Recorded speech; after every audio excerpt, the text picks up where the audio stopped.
TomTom, just like Google, has a fleet of mobile mapping vans to allow them to produce more accurate maps, rather than simply rely on third-party data and GPS, which does not supply information in enough detail on its own. And here in Stevenage, one of the TomTom vans is here, and we're going to track Stevenage to make sure that the telemetry is correct.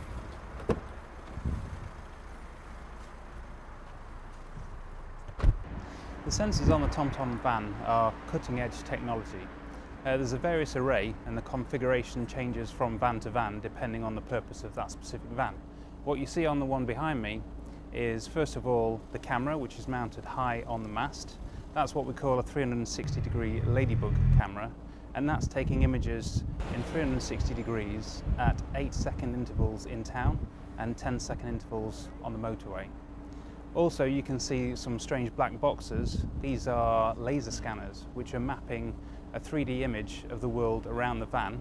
There's one placed on the back, and the level of detail is accurate enough to pick out potholes on roads.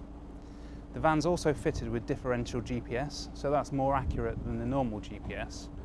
Differential GPS uses an extra satellite to get a really accurate fix to less than, well, to a few centimetres. Finally, what you would see on some vans is some street name recognition cameras. They would be at the front. There's an odometer, which is measuring the distance travelled, and there's a gyro, which measures the angle of the van, the direction of the van, and those two together, if the GPS fix is lost, can provide an accurate position and to continue reading the position of the van.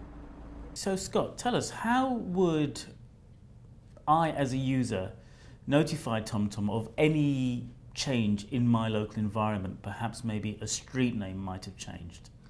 There's basically two ways you can do that. One is on the actual personal navigation device itself, so all TomTom devices have the ability to send reports back to TomTom, or you could use an online web portal, which we've got here, called Mappshare Reporter. And anybody can log in, create an account, log in, and then inform us of map changes there. So for example, here on screen, I'm going to inform TomTom that a street is blocked in this local area by dragging the pin to the point of the block, and then I'm able to submit that to TomTom. That will be sent through a series of automatic checks within the TomTom servers to see if the thing that we're being informed about has already been updated in the map. If it hasn't, it will then get pushed to a map editor, who will then look into it in more detail to see if they can validate that change and make it. So is there any other way that TomTom can collect map data? Indeed. All of the TomTom devices that are out in the world and being driven around are dropping breadcrumb GPS trails, and those trails are uploaded to the TomTom servers whenever the device is connected to the computer. It's completely anonymous and there's no personal data stored, but that information feeds into our databases, which we're then able to use to detect new geometry, to look at the direction of travel, and to evaluate speeds.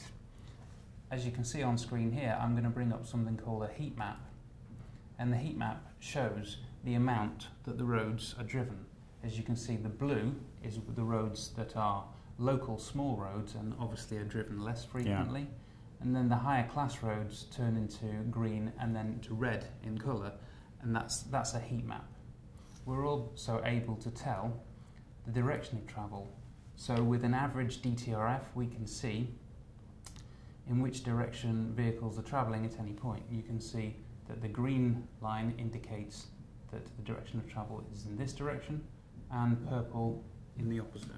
Right, okay.